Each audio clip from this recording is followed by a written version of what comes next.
ഇന്നൊരു മീൻ മുളകിട്ടതായാലോ?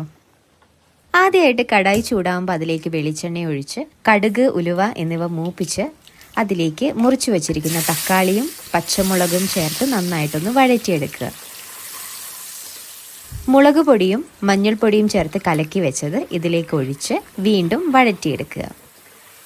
നേരത്തെ കുതിർത്ത് വെച്ചിരിക്കുന്ന കുടംപുളിയും അതിൻ്റെ വെള്ളവും കൂടെ ഇതിലോട്ട് ഒഴിച്ച് ആവശ്യത്തിന് ഉപ്പും കൂടെ ചേർത്ത് അടച്ചു വെച്ച് നന്നായിട്ടൊന്ന് തിളപ്പിച്ചെടുക്കുക. തിളച്ച് വരുമ്പോൾ അതിലേക്ക് കഴുകി വൃത്തിയാക്കി വെച്ചിരിക്കുന്ന മീൻ കഷ്ണങ്ങളും കൂടെ ചേർത്ത് ഒന്ന് ഇളക്കി യോജിപ്പിച്ച് ചതച്ച് വെച്ചിരിക്കുന്ന വെളുത്തുള്ളിയും കൂടെ ചേർത്ത് അടച്ചു വെച്ച് വീണ്ടും കുക്ക് ചെയ്തെടുക്കുക. കഷ്ണങ്ങൾ ഏകദേശം വെന്ത് വരുമ്പോൾ അതിലേക്ക് കറിവേപ്പിലയും കൂടെ ചേർത്ത് കഴിഞ്ഞ് വീണ്ടും അടച്ചു വെച്ച് ഒരു 10 മിനിറ്റോളം തീ കുറച്ചിട്ട് വേവിച്ച് കഴിഞ്ഞാൽ നല്ല സ്വാദേറിയ എരിവും പുളിയും എല്ലാം ഉള്ള മീൻ മുളകിട്ടത് റെഡി. അപ്പോൾ